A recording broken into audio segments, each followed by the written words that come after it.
Okay, I'll start all over again. So welcome everybody to this workshop on solidarity economy and social ecology. We will be exploring what each framework movement is and what are the differences, what are the commonalities, how do they relate to each other, and how can we work more closely together. My name is Emily Kawano, she, her pronouns.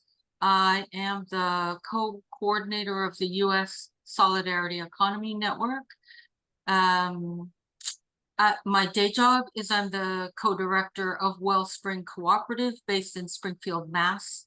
And we do co-op development, worker co-op development, as well as solidarity economy initiatives. I'm an economist by training, but went into studied economics with the intention of making it more useful for social movement. So that's where I've ended up. I'm happy to stop there. Rob, do you want to introduce yourself? Yeah. Hi all. My name is Rob Persons. I'm the I'm the development director at the Institute for Social Ecology. The ISC is an institute for radical popular education around the ideas of social ecology, which you'll learn a lot more about shortly. We do online classes, events, we have a mentorship program, and we do, all sorts of programming around political education, movement development. I'll actually like to invite you all to an event we're doing in Lexington, Kentucky in the first week of August. That is going to be amazing, that you can learn a lot more about all these ideas there, and there's also some room for virtual participation as well. I'll drop those links in the chat, and yeah, I'm excited to talk with you all this evening. So I don't know for other people, but Rob, you're continuing to freeze. I don't know if I'm freezing for people. I hope things go smoothly and we don't have a choppy Zoom webinar. But yeah, on my end it's a little choppy. So bear with us. Not much we can do about that. So the sort of flow of this workshop is I'm going to start with talking about this current moment and why solidarity economy is more important than ever. And some reflection, define solidarity economy, a little bit of state of the movement, and then finish up with, what's the relationship? How do the solidarity economy and social ecology relate? And then Rob is gonna take some time to do somewhat similar kind of arc, and then we should have about half an hour or so for Q&A. So you are most welcome as we're presenting to drop questions into the chat, and Kelly is kind of monitoring that, and we'll sort of take note as well. So feel free to drop in your questions and comments. I think with that we'll get going. I am going to share some slides. So, you know what? I think, Kelly, you're going to have to allow share. I can do that. 1 second. Okay.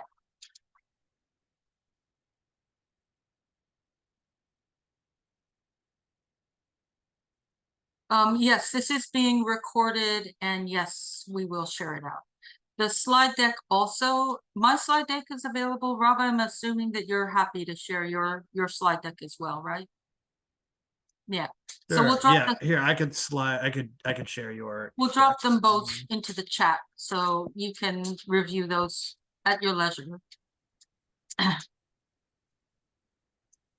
Okay. Just tell me when you want to go on to the next slide. Okay, but I think I need to share when we get to the word cloud. We can try. Let's try. Let's see what happens. Can we get Emily the fruit? Yeah. Okay. Sure.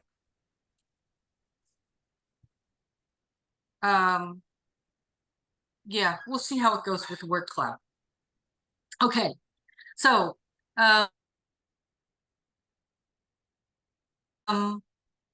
as you are all probably aware, we are in this historic moment, you know, a once in a generation, once in two generation kind of moment where there are these multiple converging crises. You know, recently we went through COVID, there were the racial justice uprisings. Now we're, you know, there's the threat of global, you know, wars that are spreading and becoming, you know, wider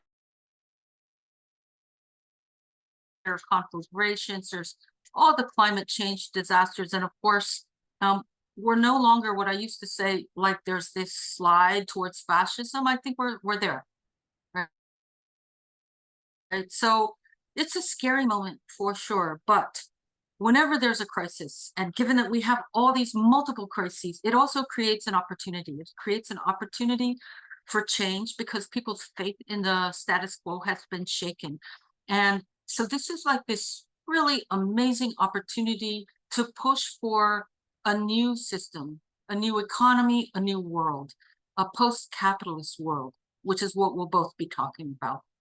Yeah, so next slide. So we will be talking about post-capitalism, moving beyond capitalism. But before we get there, I want to define capitalism. We're going to start with this Mentimeter. Can you click on that link and let's see what happens?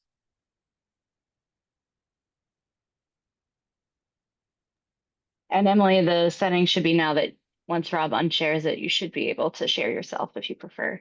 Okay.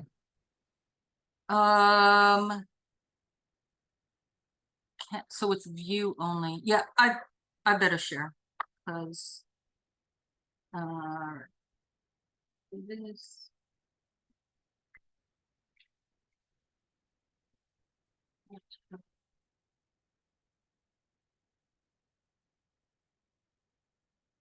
Hopefully this works for me.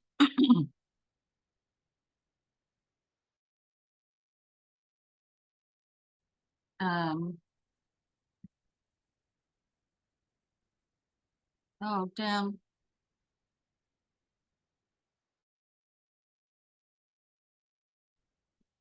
Oh, how frustrating. It's telling me to log in. I was logged in.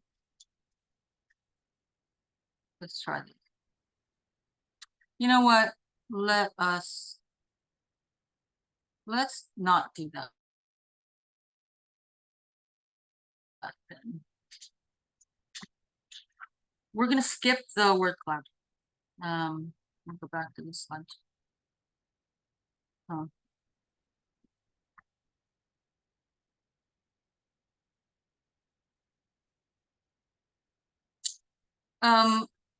So it's sort of too bad because it's fun to do this. If people want to if you can shout out, can anybody shout out? Just a few, we'll just take like 20 seconds. What does capitalism mean to you?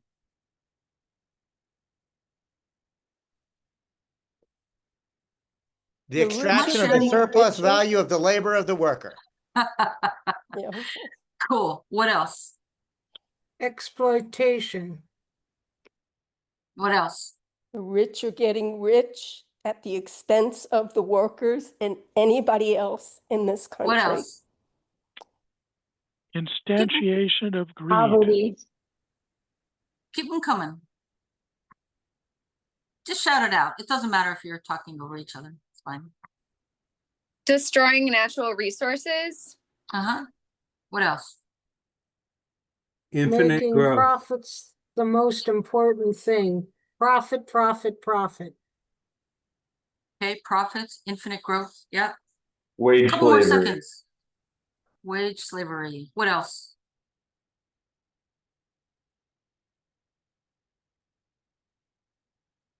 Okay, cool. I mean, it's a snapshot. And that's how capitalism to some extent feels. Having been involved in the Center for Popular Economics, so the Center for Popular Economics is a collective of progressive to radical economists, and our mission was to help people understand how the economy works or doesn't work, as the case may be. And we would often hear people say, oh, capitalism, there's so many definitions, it's really hard to define. So you really can't, you just can't define capitalism. And then it becomes this really mushy catch-all for everything that we on the, at least on the left, don't like. And that doesn't really work. We need a little bit better definition. So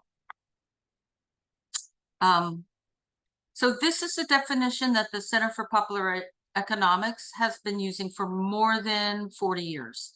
These 5 characteristics, you need them all. One alone will not define capitalism. So first of all, there's a private ownership of the means of production, or sometimes we call them the MOPs. And the MOPs are just this, it's just the stuff that you need to produce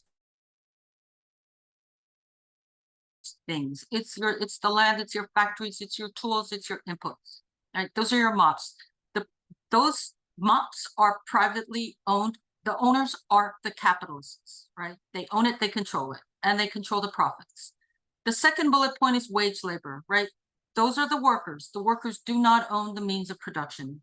They can fight for better wages, they can fight for better working conditions, but they ultimately do not. They can fight, they can unionize, but they don't control the whole shebang, right? The capitalist control. Right there, inevitably, intrinsically, unavoidably, you have class conflict. You have class struggle, because the capitalists are trying to do the third bullet point, maximizing profit. Generally, there are many ways to do this, but very often on the backs of the workers, right? Trying to depress wages, degrade working conditions, make workers work faster, etc. So that class struggle, that class conflict is baked into capitalism. Notwithstanding the fact that there are some there are some decent capitalists that try to do right by their workers and give them a say and treat them relatively equitably, but as a system, class conflict is baked in.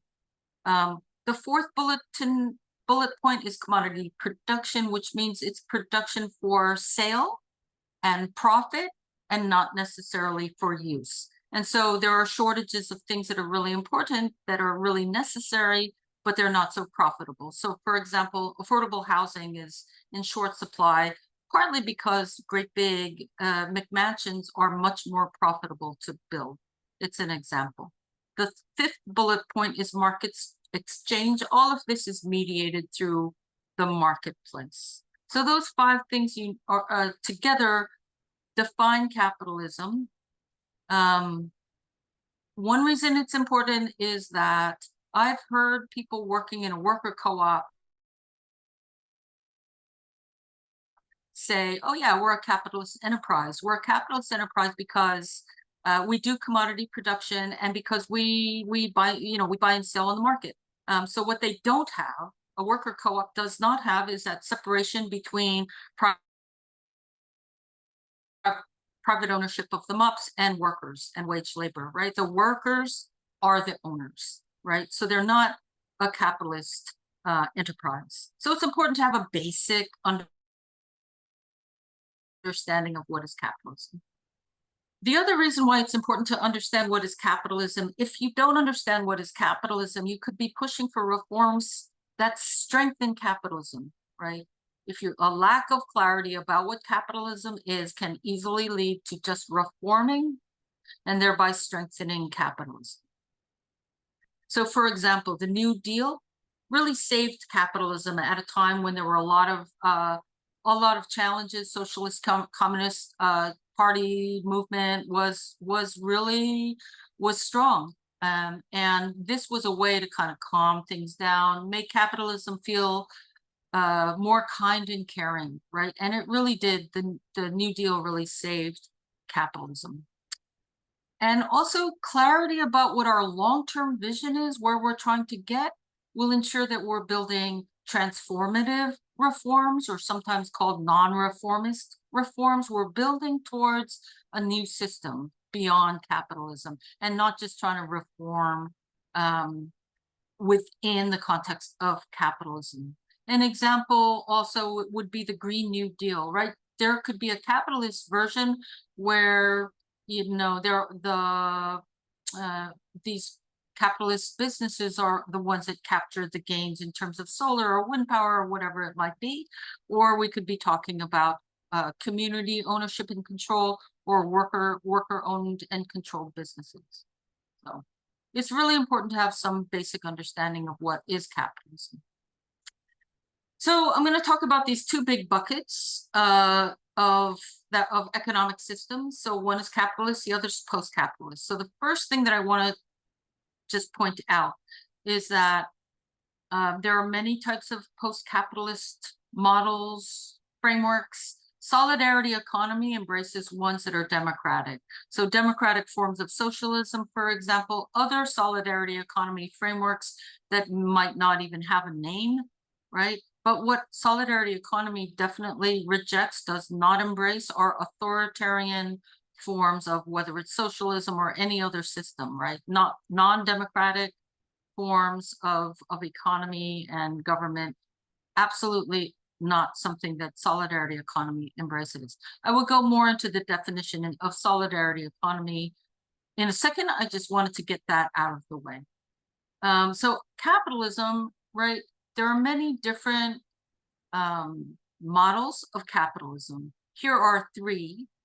Neoliberalism, which is kind of what we see now, cutthroat capitalism, laissez-faire, free trade, free market. That being said, there's an awful lot of hypocrisy about that, right? Like that's waved around as the principles, but in reality, when there's a need for all kinds of controls put on this, that, or the other, or tariffs that suit corporations, it happens. So lots of hypocrisy in neoliberalism. New Deal, coming out of the Great Depression, really was a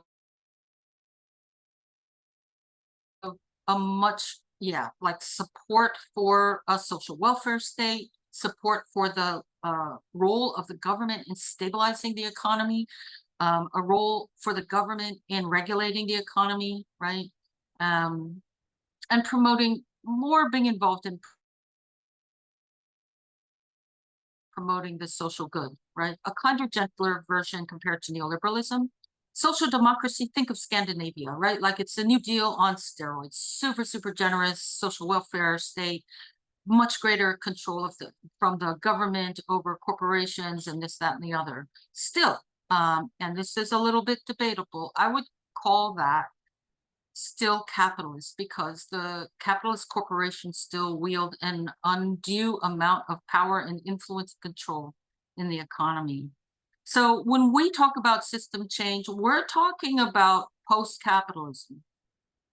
Some people talk about system change as a return to basically New Deal, right? New Deal capitalism.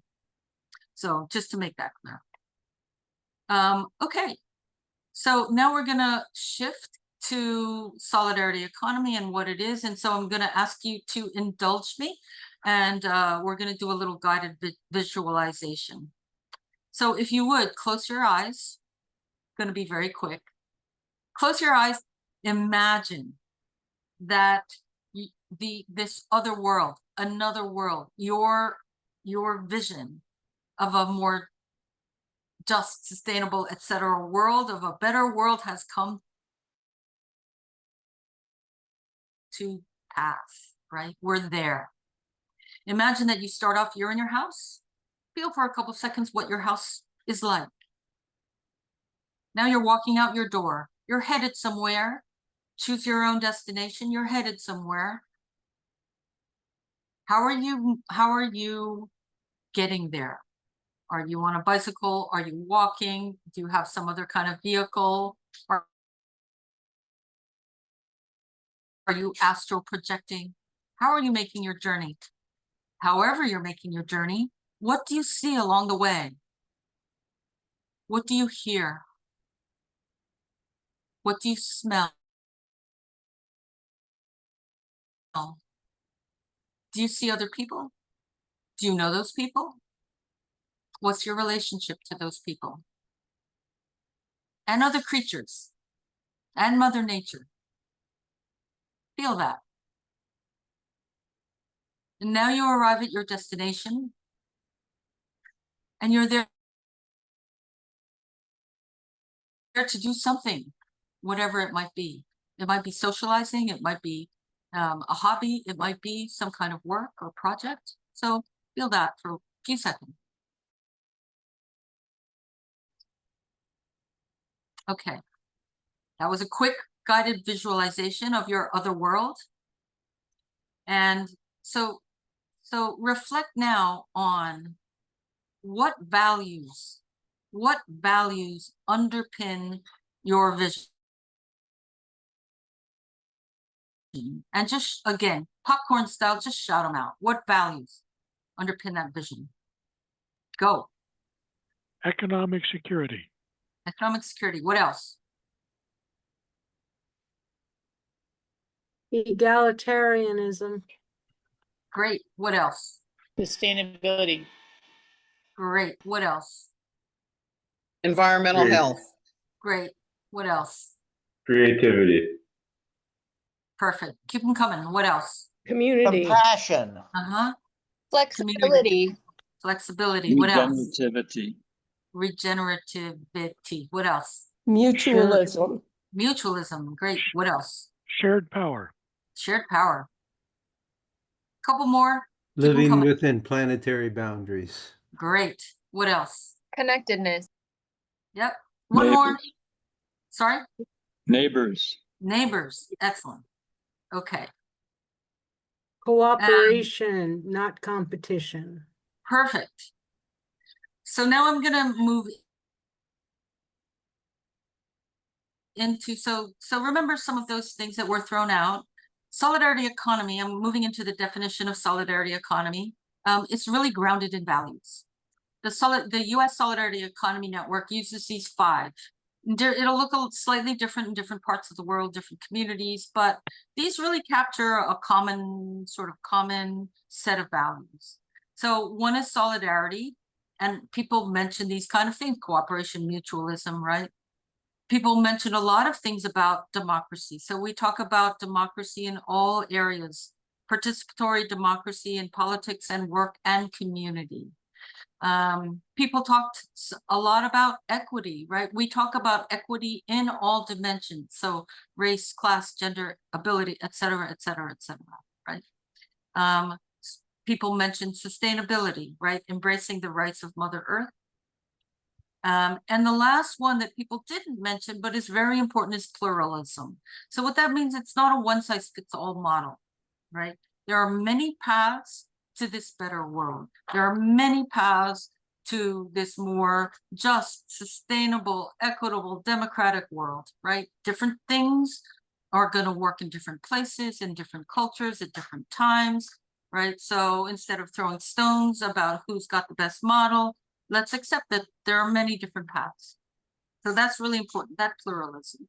But mind you, that pluralism isn't saying many different paths, including capitalism. We're still very clear that we do not believe that we're going to really get to that better world by reforming capitalism. And the reasons why would be a whole nother workshop. Okay, so here's a more formal definition of solidarity economy. It comes both out of USN, the US Solidarity Economy Network, and RIPES. RIPES is the International Solidarity Economy Network. So RIPES engaged in a 2-year international consultation process. And the goal was to kind of try to set a common foundation of understanding of what is solidarity economy. So here we go. Number 1, it's a framework, right? It's a framework that connects the solidarity economy practices and, of course, the people that are aligned with these values, right? And all of this is articulating a post-capitalist world, right? We're very clear about that. So it's a framework connecting practices aligned with these values, all articulating and building and realizing a post-capitalist world. It is also a global movement. RIPES, which I already mentioned, exists on all the continents except for Antarctica, and we're working on that, those cooperative penguins. The International Labor Organization runs an annual Solidarity Economy Academy. The United Nations has a task force on the solidarity economy. The solidarity economy is enshrined in the constitutions of Bolivia and Ecuador, and there are about a dozen countries that have national solidarity economy policy frameworks, which means that generally the directive is that all the departments are meant to support solidarity economy. So there's really a lot of there on a global level, and as well as what's going on here. So just imagine solidarity economy in your life. Instead of capitalism, we have solidarity economy. Instead of a police state, we have transformative justice. Instead of monopolies, we have community control. Instead of a boss, we have, you're a worker owner. Instead of a landlord, maybe you're living on a community land trust. Property, instead of banks, we have credit unions, which are by definition a form of cooperatives. And then instead of just representative democracy, we have participatory democracy. So a little snapshot what it might look like. This slide, I'm not going to spend a huge amount of time. Again, you have the slide deck, but in all of these economic spheres, there are many examples of actually existing successful solidarity economy practices. Some are old, ancient, in fact. Some are relatively new. Some are what would be considered alternative. Some are very mainstream. For example, if you look under governance, right, some public sector things are probably keepers, right? Public education, public schools is probably a keeper, right? Very mainstream. But you can browse this, you can browse this list on your own. But the point is there is a huge foundation to build on. We're not starting from scratch. The challenge really is how to connect all these, and this is not the definitive list. There are many other examples. How to connect it up so it appears and operates like a system. I'm going to skip this for now because I don't know how much time I have. Am I almost out of time? Did anybody notice? I can't even see a clock. All right, so I don't know. I'm just going to finish up with this metaphor about imaginal cells. So when a caterpillar spins its chrysalis, its body starts breaking down into this nutrient-rich goop. And within that goop are these things called imaginal cells.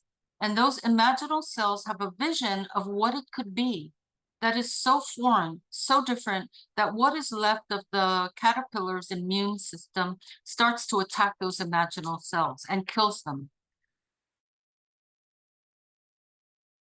But some imaginal cells survive and they recognize each other as having a common vision.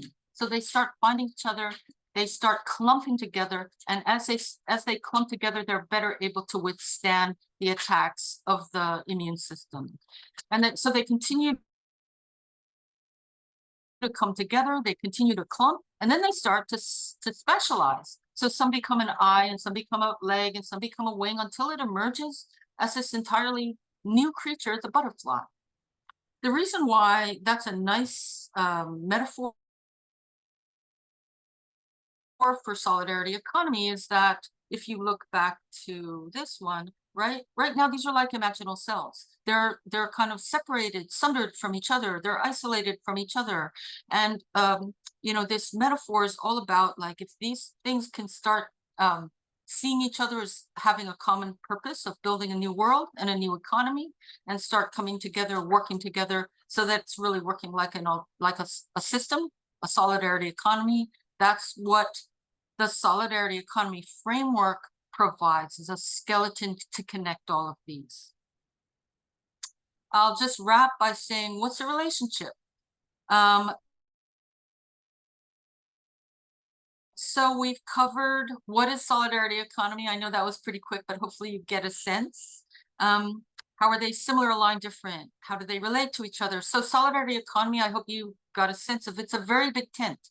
It's very pluralistic. We would see social ecology as one particular approach, model, framework, whatever you decide to call it, right? But it has some particular guideposts or values, definitions that are particular to social ecology. As for everything I know about social ecology, it is perfectly well aligned. So we would consider like solidarity economy is a big tent. We would see social ecology as one approach. And how can we be better connected and mutually supportive? I mean, even just starting with this, we've had lots of conversations. Certainly, I've done some workshops at ISC Institute. I mean, we know each other, we work together, we go to each other's conferences, right? So, yeah, we're always looking for opportunities to be mutually supportive. No doubt we could do better. I look forward to deepening those relationships, and I will stop there. Right. Thank you turn so it over much, to Rob. Emily. Yeah. Thank you so much, Emily. That was amazing. And yeah, I think we have a lot to learn from the solidarity economy framework, and you're one of the best at breaking it down in very understandable ways without sacrificing any complexity. So I think I love hearing when you talk about solidarity economy. So I'm going to shift into talking about social ecology now. And thank you all for attending this event. So I have a lot. Social ecology is a pretty complex and big topic, so I'm going to try to do my best at explaining it in succinct terms. And yeah, so I have a lot to say, so let me just get right into it. So the core thesis of social ecology is that the ecological crisis is fundamentally a social crisis. Humanity is not inherently predisposed to destroy nature. The ways in which the human relationship with nature has become one of destruction and exploitation is one that has developed through social systems that then are reapplied onto nature. So kind of the idea of dominating nature comes from the idea of dominating other human beings. And when we talk about social crises, we're talking about things like capitalism, patriarchy, colonialism, the state, ways of kind of asserting oneself over the other. And kind of ultimate idea of social ecology is that if we're going to create an ecological society, we need to address these forms of domination within humanity. So social ecology is also a reconstructive vision for a future beyond these systems of domination, which I'll get into what the vision of that is. And some of the key questions that kind of undergird what the voluminous work of social ecologists are trying to address is what is nature, what is humanity's place in nature, and what is the relationship between society and nature. So here are some big well-known social ecologists. We have Murray Bookchin with the ice cream, Abdullah Öcalan on the bottom, and Dan Chodorkov, the co-founder of the ISC, in the top right.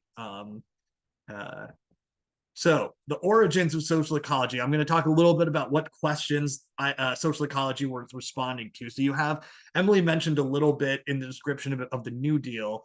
You have, before World War I, an extremely radical, what they call the old left. So this is like primarily like the old classic Marxist and anarchist left, where you could have from the Great Depression to, and before the Great Depression, you have the Socialist Party of America winning mayoral elections, Eugene Debs getting 5-10% of the presidential vote and whatnot, under a explicitly socialist party. You have socialist organizations being able to bring out hundreds of thousands of people into the streets under red and black flags, and this movement kind of culminates and dissipates after World War II. And you have a rise of mass consumer society and really a de-radicalization. And Murray Bookchin, who is pictured there, the primary kind of theoretical architect of social ecology, was of the generation of the old left and is kind of one of the few that maintained radicalism through this kind of period of de-radicalization. And was looking at questions like alienation, public health, subjectivity in the mass consumer world, and was in this kind of avant-garde New York City circles, and began looking at the way that chemicals and food and fertilizers and other forms of industrial pollutants began impacting public health, and seeing the connection between a capital accumulation and the kind of poisoning of public health, which led him to think about the environment. And in his essay, Ecology and Revolutionary Thought, in the early 60s, really starts tying these things together. So then in the 60s, you have the new left, and you have a shift from the old left to kind of away from the worker center movement to civil rights, Black power, anti-war feminism, other kind of areas of social protest.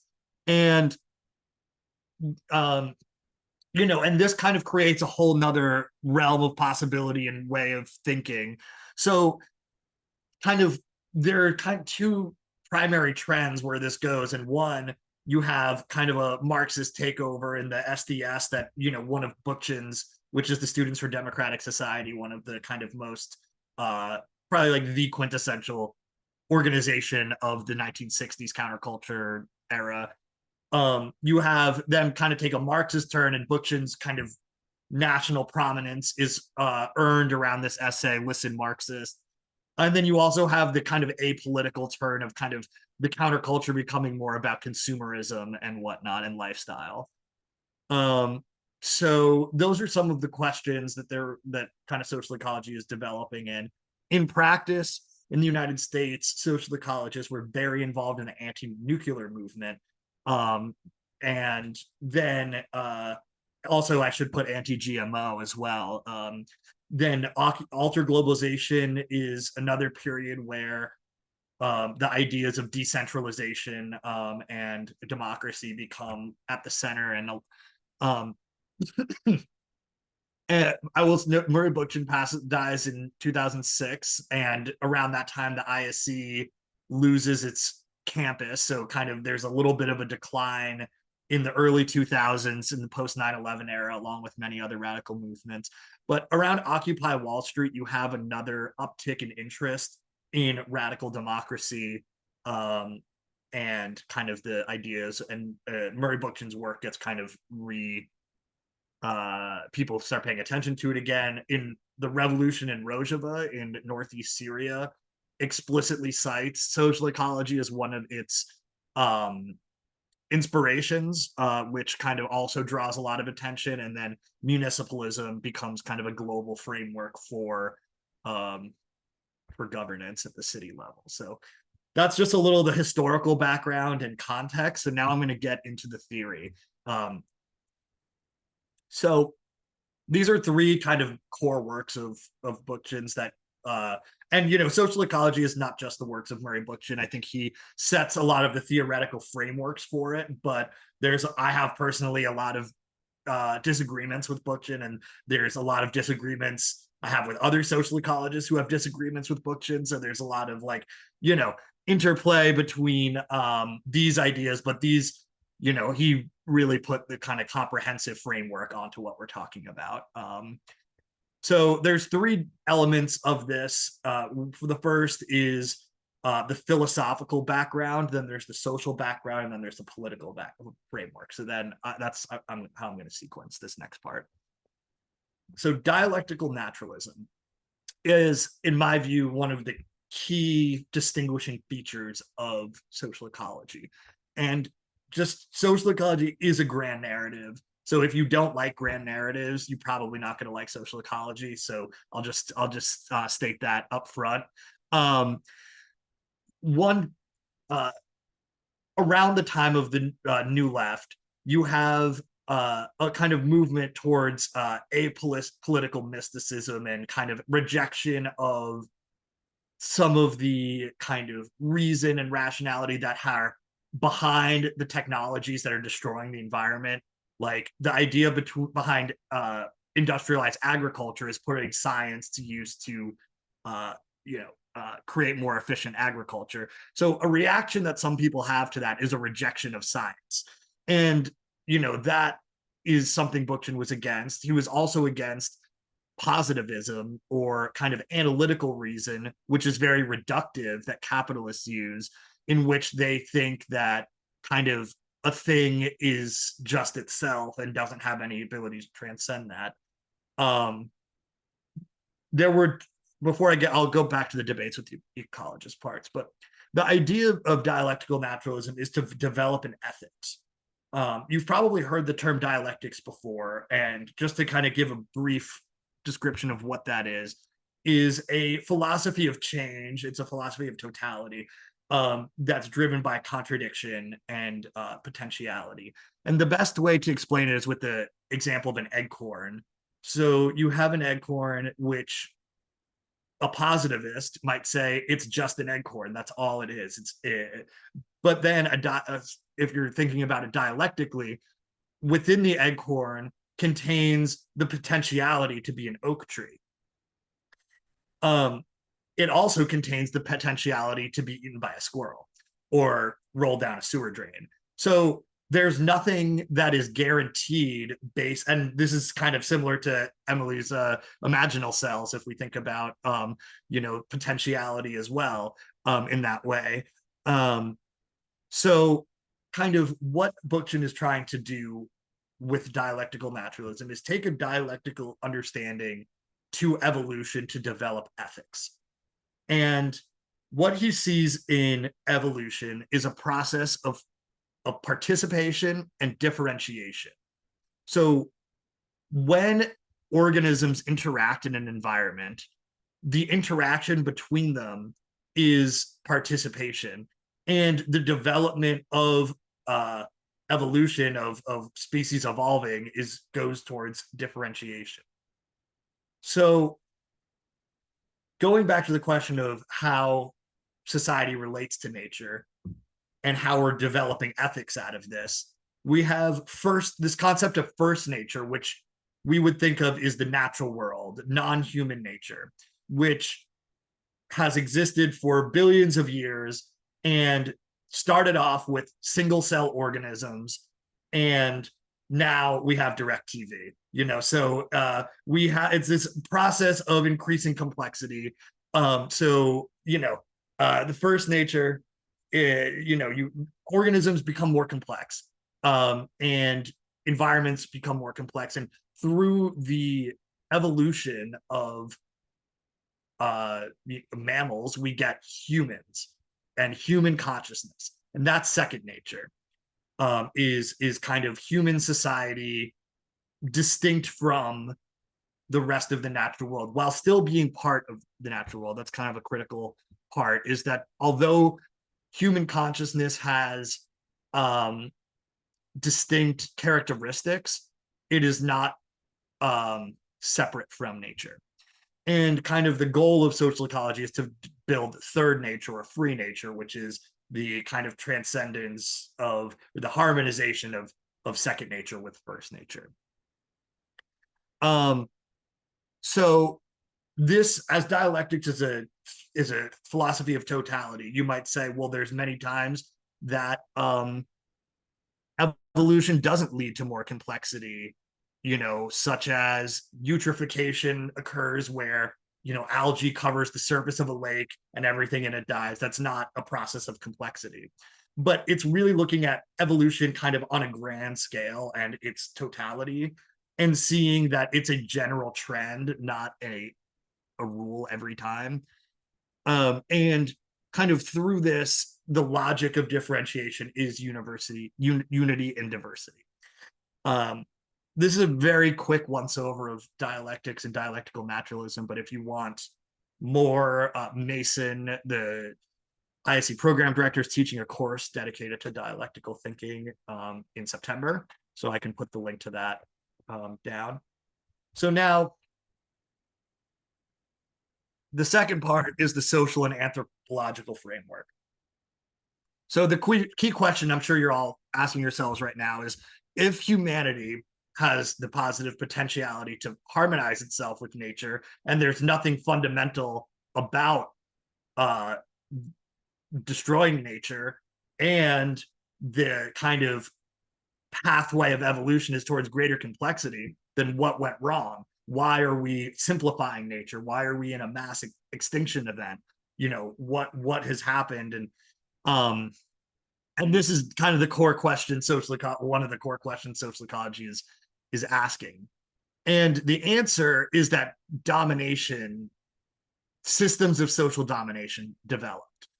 And one of the key differences with Marxism is that to Murray Bookchin and I think many social ecologists, the idea of epistemology is another word for like the realm of thought and as opposed to like material, but that forms of social domination preceded the development of surpluses. So kind of in the conventional idea, you have what Marx called primitive communism in tribal society. And then when you have the Neolithic Revolution, you start developing surpluses, and then it's the control over those surpluses, which becomes the foundation of class society. And it's the antagonism between ownership over the surpluses that becomes kind of the core motor force of history. And the point that social ecologists are making is not that those questions aren't important, and not that that's not a key feature of history, but that there were forms of domination that were existing before that through priest classes or patriarchal relations or warrior classes that kind of existed before the development of surpluses that then like expedited the process basically of class society. And it is just as important to think about the subjective characteristics of domination as it is about the material relations. So we have this legacy of domination that emerged. You know, you think about ancient Egypt, ancient Sumer, ancient Mesopotamia, this kind of formation and crystallization of class society and hierarchy. But you also have that kind of developed to this day that we're living in. But you also have a legacy of freedom. And just because certain societies developed hierarchically, that didn't happen uniformly across the world at all times. And there was a lot of unevenness where some societies developed hierarchy and then rejected it later on. So there are ruins in Ukraine, for example, that show a massive like Bronze Age city that had no example of control over surpluses, yet it had a very complex social life based on its ruins. There's legacies of free cities and communes, peasant revolts.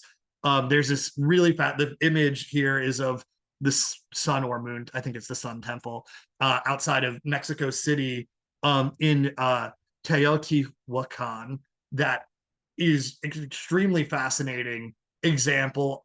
One of the few examples where a non-hierarchical society built such a massive thing. Usually non-hierarchical societies aren't building pyramids, but I guess this one did. Haudenosaunee democracy and so on. So there's a long legacy of societies that have either actively rejected domination or never developed it to begin with. The revolutionary tradition, the Marxist, anarchist, utopian traditions as a kind of conscious rejection of these forms of domination, and centering like the city as an arena for action is something that social ecologists push for. And before I move on to the politics, so you have this kind of natural critique, this philosophy, you have this social critique, and the ultimate goal is how do we get the good things from civilization without and harmonize that with nature. So it's not to fetishize like tribal society for being egalitarian. Like, you know, I there are many fruits of the modern world that I would not want to give up, but you know, we don't have to see those things necessarily in contradiction to a ecological society. So then before I get to the questions of how does this relate to solidarity economy, I just want to talk briefly about the politics of social ecology. So the politics again, unlike Marxism, social ecology sets the revolutionary subject as like the community, not just the worker. And this really develops out of, if we think back to the New Left and recognizing that, the movement of the old left of the kind of classic workers era did not end in the revolution, and people identify as much themselves as much greater than just their identity as a worker. You're also a mother, a father. You're also, there's many different ways people identify as. So just appealing to them as a worker is not necessarily going to create the type of holistic revolution that social ecologists are pushing for. And it sees radical democracy or direct democracy as like the foil for domination, that it's like through the process of democracy that we are in cooperation and whatnot. And it aims at developing community movements and democratic assemblies that would then federate with each other at kind of broader levels to form like kind of free cities that are linked and it's more complex than I have really the time to get into fully now, but I can provide some further reading. And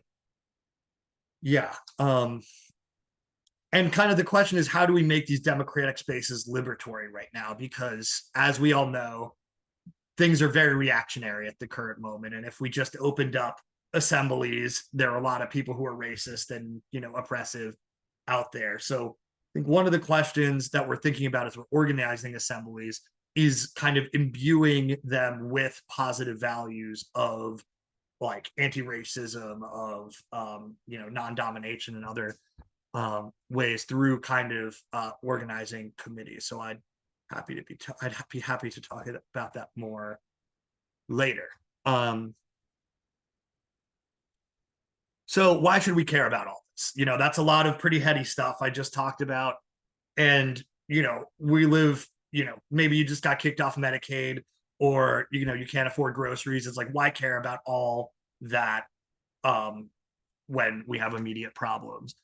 And I would say that there's many reasons, but I think when we have the potential to develop a truly free society that is really wonderful and has like amazing potentials. I mean, think back to what you were thinking of when Emily had you close your eyes and envision what your free society looks like. And this is more than just gigawatts of renewable energies that we can, of like solar power that we're going to generate, or more than just, CO2 that we're going to get out of the air, but it's like a fundamental thing of like what freedom means and what life is about, And I think in order to build a movement to do what we need to do, we need to have an ethical framework. I don't think Bookchin did finish the job.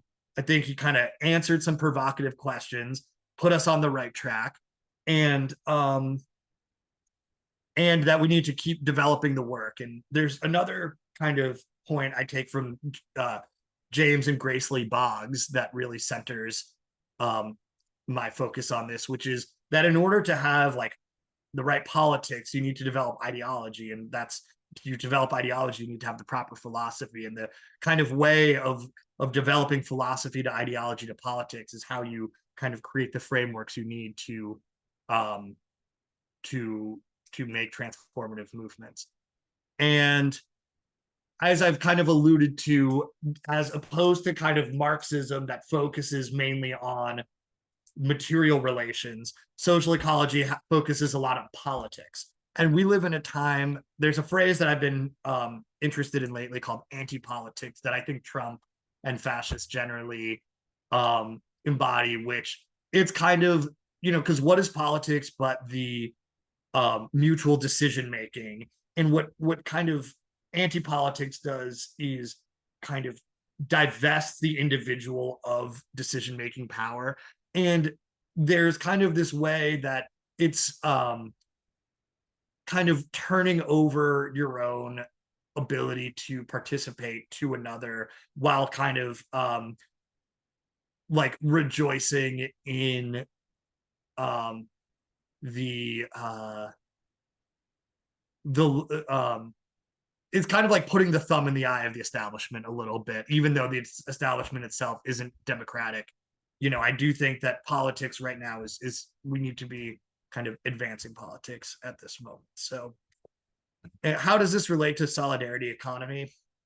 There's kind of a few ways that that I see this. The first is the shared value, strategies, and tactics. So Emily highlighted solidarity, democracy, equality, sustainability, and pluralism.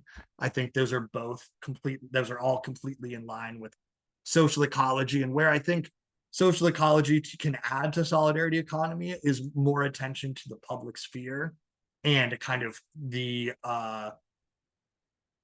political organizations kind of outside of economic relations, or like productive relations or housing relations, kind of where I think solidarity economy can add to social ecology is thinking on economy, because, you know, Bookchin shifted towards politics away from economics, but I think he kind of overcorrected in that regard. And that I kind of see, if the ideal future for social ecologists is realized, the economy would be a solidarity economy. It would be a kind of solidarity economy. And then the last thing that I didn't fully get into in the talk of politics, but I want to cut off in just a minute to let time for questions, is the importance of place-based democratic assemblies.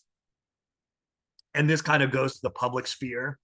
I think if we're going to build the type of movement to overthrow these forms of domination and fascism, what we're going to need to do is organize people locally through assemblies that kind of connect people and form like the basis of a dual power.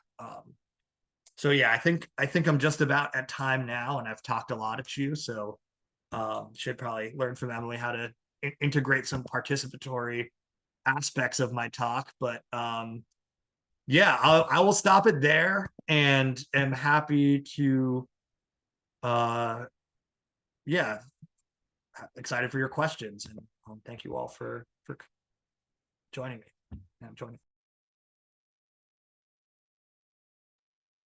I think, Rob, there's one question in the chat for you already from John.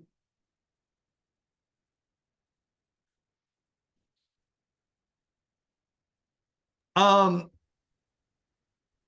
asks, Rob's slides suggest to me that according to social ecology, indigenous peoples already embody third/free nature, correct? So what does ISC suggest in supporting and following the lead of these communities here and now? If so, what does this look like? So I guess I wouldn't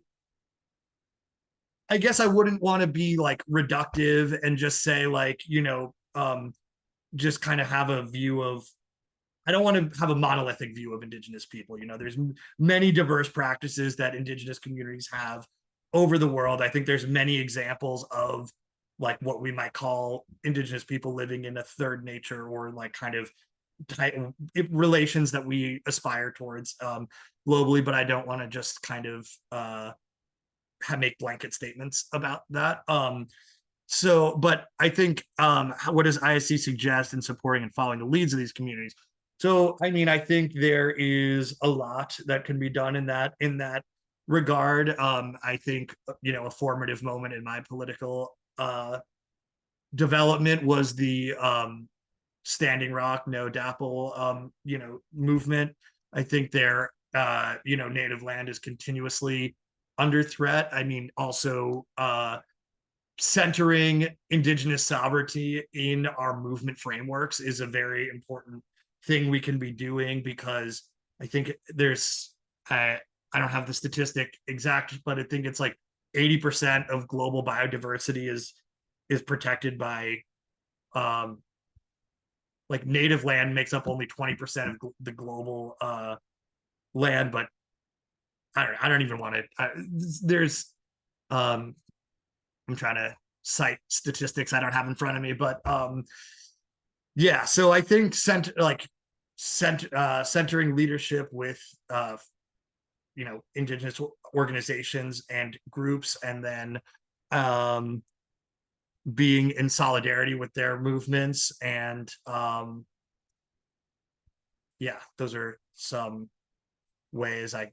At the ISE intensive, we'll have several indigenous led organizations, so I encourage you to come to that, and you can ask them or ask some of them yourself. So yeah. A bunch of questions that came in. We start with Emily on the question of worker cooperatives, a place to start. And I know Rob may have some thoughts on that too.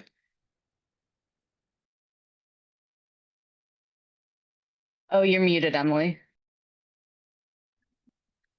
Yeah, it's a place to start, but it's not the only place to start. Right. I think this is a moment where we need to really just fire on all cylinders, right? Like, so sometimes people are like despairing, or they ask, how can I get involved? Because there's no co-ops, or there's no CLT, or there's no social currency, or whatever. And I say a big part of what we need to do to build a solidarity economy of whatever stripe you choose is the work, the importance of culture, right? It's how we are, how we relate to others, how we relate to other human beings, how we relate to other beings, how we relate to Mother Earth. So simply being a little bit kinder, more compassionate, more patient in terms of our human interactions, being a little bit more open-minded about all different kinds of perspective, being open to our place in nature. Like, these are all things everybody could do anytime. One other thing that I will say is one element that I didn't pull out that almost all of us are involved in already in terms of solidarity economy practices is care labor, right?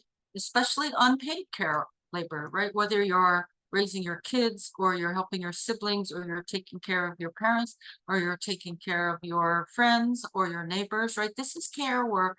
And if you have to pay somebody to do all of that, it's like, it's enormously valuable economic work. It should be supported through policies. But just because it's unwaged doesn't mean that it's not important. But we almost all of us engage in that, right? So there are so many entry points into solidarity economy practices. I do find sometimes there is a problem of conflating the definition of solidarity economy with cooperatives, and it is a place to start among many, and we should absolutely avoid this making these two things equivalent. That is not true at all. Yeah, and if I could just add on the worker cooperative question, I think they have limitations by being on the formal economy, almost like you have to file taxes, and you still have to make, if you're going to provide member benefits and high wages, you need to have the revenue to be able to do that. But what it does give you is space to practice democracy. So I talked about the epistemologies of rule, and how are we going to create the conditions to actually practice democracy, and the answer is to start doing it. And that's a place that can happen. And also many of the forms of oppression in society today are underwritten by businesses. Like, if you think about how many businesses donate to the police department, or contribute to politicians' campaigns and whatnot, so I think worker cooperatives, as Emily said, are not only the only part of solidarity economy, but in the fact that they do earn money in some ways, like more than a care network or something that is probably it is more transformative on a specific level, but worker co-ops ideally can contribute to left movements and solidarity economy movements, like hopefully like in through their having access to resources could be a way that connects. So I would follow on that, and this is maybe getting into some of the questions.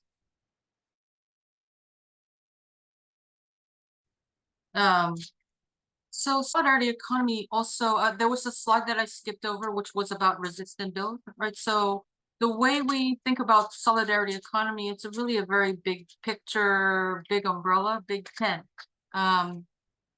It tends to be more focused on the build, right? Let's build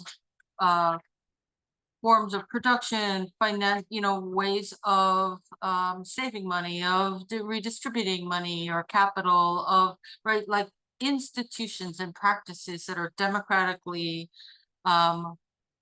owned and managed, right? But we recognize that there is like this really critical importance of connecting up the resist and the build. So that slide showed three overlapping spheres. There's the build work of solidarity economy, but also there's a overlap with the build work of social movements, right? And that's really important to be connected with. And then the third sphere is politics and policy. So we, the state is not withering up and dying anytime soon. So in the meantime, we have to work with what exists. So like engaging in on those fronts is also important. And then the fourth sphere that we ended up through the resist and build process of adding is the central importance of culture and art and learning, right? Because that's really what holds it all together, right? Building those kind of values and those kind of the culture that reinforces a whole different set of values than capitalism does. And mind you, all those values persist despite capitalism encouraging people to be individualistic, encouraging individuals to be self-interested, self-serving, maximizing their benefits, right? That the compassion, the altruism, the solidarity, the cooperation, the love persists, right? Because it's just part of human nature.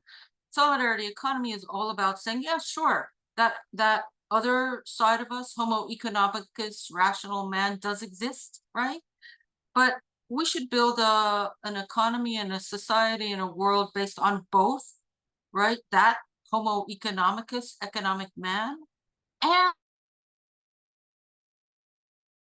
and Homo solidaricus, right?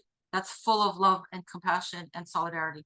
So like these are all the things that in this resist and build process that's been going on since 2020, it's a bigger tent. And the main work of the US Solidarity Economy Network, is really trying to say the build work without being connected to the resist work, the social movements, as well as the political economic sphere, and paying a lot of attention to culture.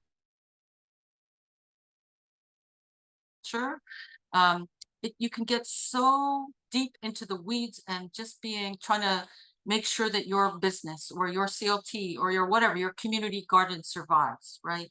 But it's really important to be grounded in, the resistance and people that are on the forefront of struggle. Conversely, that resistance, without having some clear vision of where they're trying to go, falls often into that trap of just reforming capitalism, because there isn't a clear vision of where to go. So it kind of gets into some of the other questions about value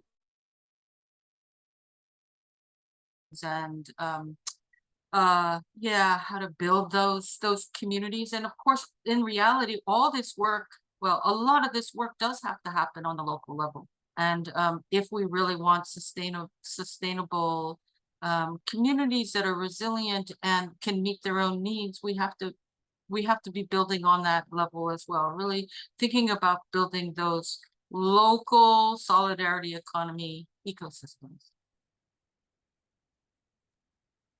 Yeah, thank you. And to build on that a little bit and answer Liam's question of how should/can values be enforced and maintained in open assembly type settings. So I think, one of the reasons we are in the position we're in right now with the fascist takeover and this utterly inept like liberal party. I don't even want to call it a resistance party because they're not really resisting anything, but the movements in the past 20 years 30 years have been largely oriented around like street protests, which is important to demonstrate your opposition to something, but we need to be like building forms of community autonomy that kind of get us out of I think the question with a street protest is you're maintaining the political agency with the decision makers who are already in power and trying to say, you people in power, please do something different. And what I think the frameworks that solidarity economy and social ecology are trying to say is by taking control over our own lives, we are developing our own ability to make change. So we're not relying on kind of people who don't listen to us anyway. And then in terms of, assemblies, I think is one important place of building this political agency. I don't have a full answer to this, but what I would say is, there's a lot of assemblies are organized around a specific campaign. So let's say there's a toxic dumping in your neighborhood, or there's the water isn't good and that the city's pumping in. You can organize with your neighbors around a specific issue and like develop a campaign and have like meetings, assemblies about that. But I think what we're talking about is kind of ongoing assemblies that are not specifically issue based, and so like if you're against toxic dumping, the kind of doing a campaign around that. The idea is everyone's against toxic dumping there, so it's kind of straightforward in that way. But if it's a more open-ended assembly, I think what you need to do is when you form your kind of like group of or 3 or 4 or 5 of you or however many you have to like found this, is to make very clear like what the politics are in interpersonal ways, and then scale it at a level in which those values are maintained, rather than being subtle about it and like not just or like growing too big. And that's one of the problems that happened in Occupy, is some of these assemblies kind of became too unwieldy. They also weren't specifically place-based. They were kind of in parks around New York City and around, but really centering the values and scaling at a pace, and you might think like the crises we're facing are so urgent, and the kind of long-term relationship building work it takes to build these sustainable movements go at a slow pace. And that's a contradiction that I think we're working through. But if we're going to develop transformative movements, we need to transform relationships, and that takes time. So I wouldn't get paralyzed by saying the problems are too big, and if we just start now, we won't have enough time. Like, we need to start now. People have been starting already. So, and I think we can make a lot of change happen quickly when we start doing some of this stuff. But yeah, trying to center that. So I'll stop there. So I'm going to try to address maybe this question from Arthur. How can we build forms of organization that integrate these frameworks? How can worker co-ops be developed in ways that are embedded in place, based on neighborhood organizing as a way of building material resilience and democratic practice into larger project of community self-governance? So I'm going to talk a little bit about an example of building a local solidarity economy ecosystem. My day job as a co-director of Wellspring Cooperative, right? Our organization is a member of the People's Network for Land and Liberation, which is currently comprised of 6 nodes. the Cooperation Jackson, Community Movement Builders in Atlanta, Native Roots Network in California, Lake County Merrymaker in Idlewild, Michigan, and Cooperation Vermont. So these 6 nodes are all working on the same thing of building a local solidarity economy ecosystem for that, exactly for that resilience, being very cognizant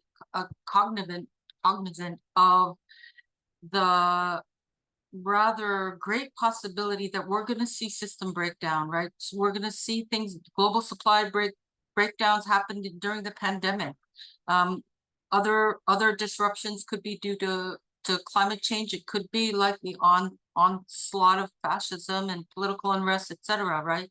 Any number of things. There's lots of fragilities in our system.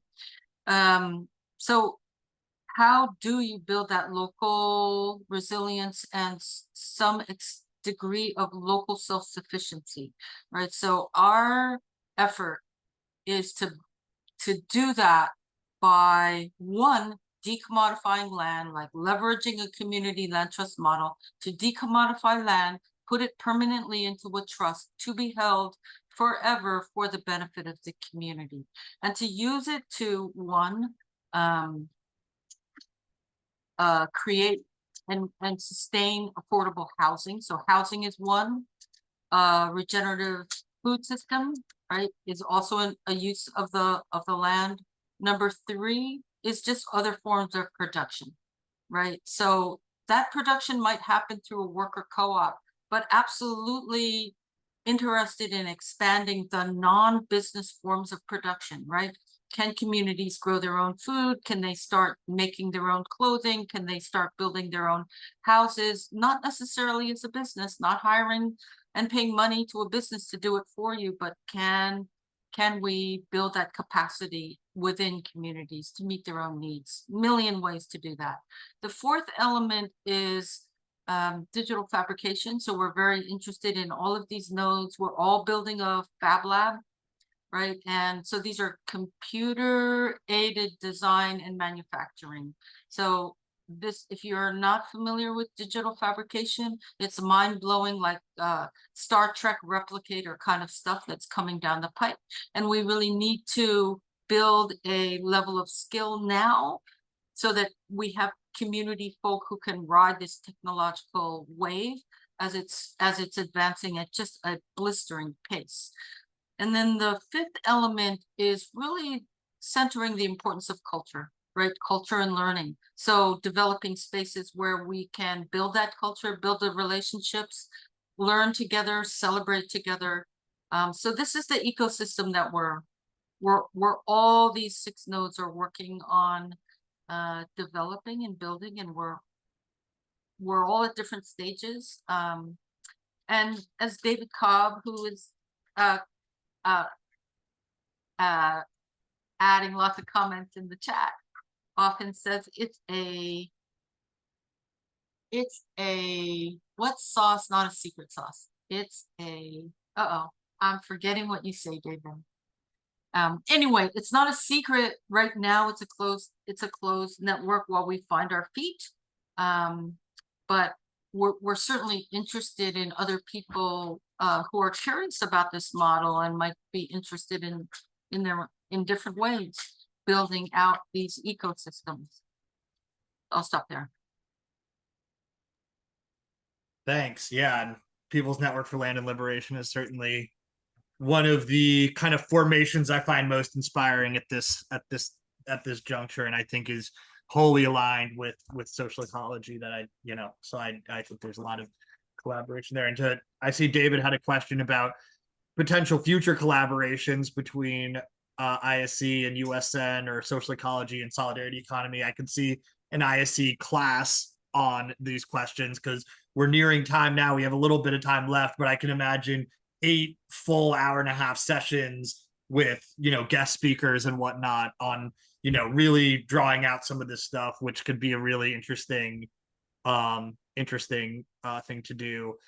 There's a question from Mike Nugent that's a very big question. I'm not going to read the whole thing because it's long, but and don't think I'll be able to answer all of it, but it's kind of around federations, the connection between federations and local control, and how are we going to like deal with local decisions that impact regional or national things. I think this is really the question of the importance of ethics, and why I think dialectical naturalism and developing the ethics is very important, because like just because a community votes that they want to have apartheid doesn't mean that that's okay just because it's democratic. Like we need to have like specific values that we are willing to fight for. And I think that but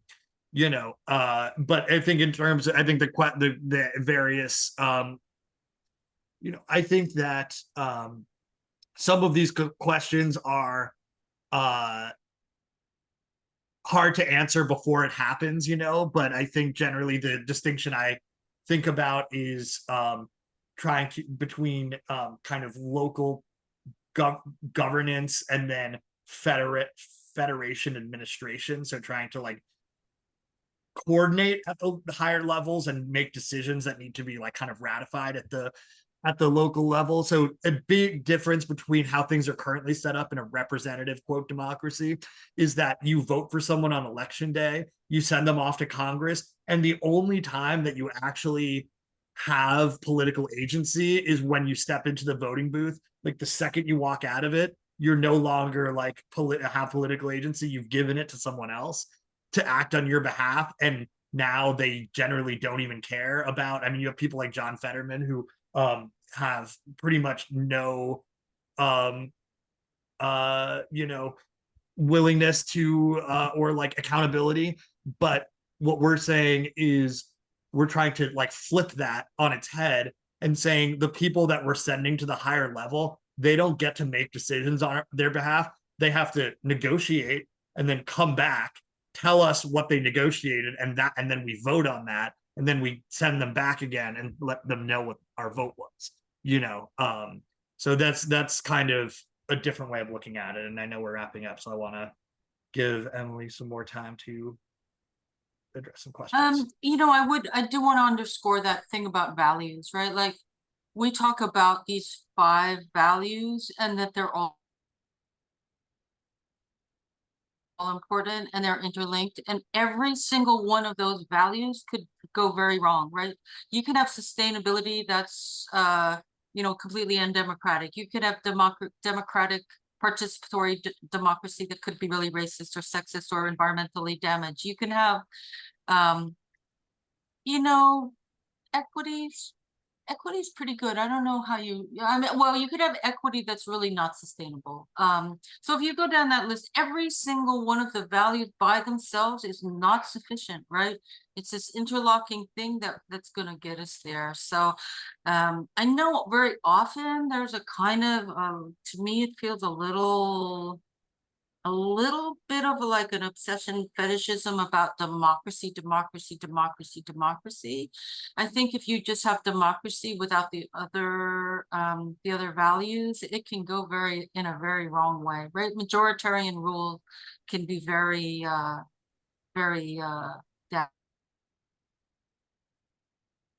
damaging. Yeah. I guess one final thing that I would say in terms of there's been a few questions sort of lifting up the value of indigenous worldviews. And again, I completely agree with Rob. We don't want to totalize like their universal indigenous worldview, nor overly romanticize, but there are many lessons to learn. And I certainly know Solidarity Economy very much embraces the many indigenous perspectives without also saying this is the only way to have the same kind of dynamics, right? Like there are, again, not to get dogmatic, right? And this is the only way. And the only leaders, have to be indigenous people, right? Like that is very antithetical to solidarity economy. It's a big tent. We really, really, really hold that there are many pathways.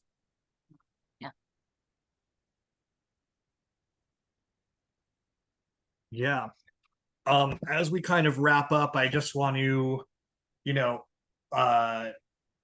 recognize that, yes, what I tried to kind of cover all of social ecology in a half hour, which probably was a little foolhardy, but you know, I think you know, I encourage you all to check out our classes, and you can get in a lot more depth in those formats. And I want to also highlight again that we are doing a in-person event in Lexington, Kentucky in the first week of August, where these ideas will be talked about in much greater depth. One of the nodes represented folks from Community Movement Builders, which was one of the nodes of PNLL that Emily mentioned, will be there doing a workshop. You know, we have other solidarity co-ops and other solidarity economy related organizations that are going to be there. So I just put those links in the chat. There's a in-person sign up, and there's also virtual. You can attend virtually and watch some of the sessions on Zoom, and to check out some of our classes. And also, if you want to just read the kind of, I think Ecology and Revolutionary Thought is a great kind of essay form of the questions that Bookchin would further elaborate.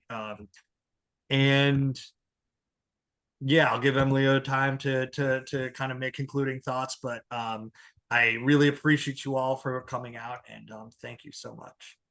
Yeah, I agree. Thank you so much. It's been a pleasure being here. I actually did just want to super quick answer. There's been a couple questions about AI and virtual world, and I guess what I would say really quickly is it is really, really, really, really critical to fight that battle, right? To try to democratize that technology. And if we don't, it's not necessarily a battle. Like I said, like with the digital fabrication, it's mind-blowing stuff. We need to train our people up. We need to be able to access that and learn how to use that, because for sure, the big corporations are putting in their patents, right? And they're on top of that stuff, all of that stuff. It's really important for us, for all that stuff not to get enclosed by the big corporations. And with that, again, thank you, everybody. It's been a pleasure to be here. Thank you, Rob. It's been really fun to hear your analysis and your social ecology in 30 minutes. That's great. Yes, Good yes. question. Thank you so much. Yeah. And I look forward to future collaborations and absolutely. So. Thank Great. you so much. This was one of the most stimulating webinars I have ever been to. It was great. I'm really serious. I'm from New York City. Thank you. I'm from New York City. If I didn't mean it, I wouldn't say it. Thank you so much. Years ago, I went for I don't know, a good few days in Vermont when they did the classes there in the summer. I think it was 2017, but I'm not sure. It's been so long, but this was fantastic. I wish I had this thought processes here in Ithaca, where I am. Great, just great. Well, enjoy the sunshine before they charge that. Music to our ears, no doubt. What a wonderful comment. Thank you. You're most welcome. It makes me feel good to say something positive. So I will look for you guys again. It was good. So, yeah. Absolutely. Thanks. Bye for now. Okay. Yeah. Bye. Bye. Bye, everyone. Bye. Thank you all. Thank you.